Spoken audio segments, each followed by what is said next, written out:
তিশানদা এখন লঙ্কা খাবে বলে মনস্থ করেছেন, সেজন্য এখন দেখবেন তিশানদা কি করে লঙ্কা খায়, তাহলে বুঝতে পারবেন লঙ্কা খাওয়াটা ঝাল না ভাল।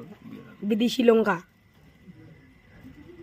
তো আমাদের এখানে এই যে তিশান, এই যে ওর ভাই, এই যে ভাইটা, এখানে আমাদের এখন তিশান লঙ্কা খাবে।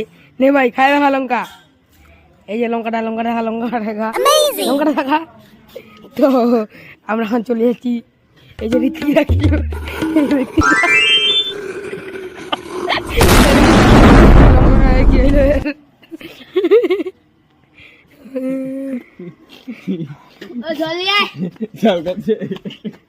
লঙ্কাটা একটা কামড় দিয়ে ফেলে দিয়েছে লঙ্কাটাকে। এই যে ঋত্বিকদা, তুমি একটা খাইতে যাও নাকি? তো গাইস আমাদের এখানে আমাদের ভাইটার এই যে জিপটা একটু দেখে নাও গাইস। এই দেখুন ভাই জিপটা দেখাতো, এই দেখুন একদম পাঁঠাদার মতন।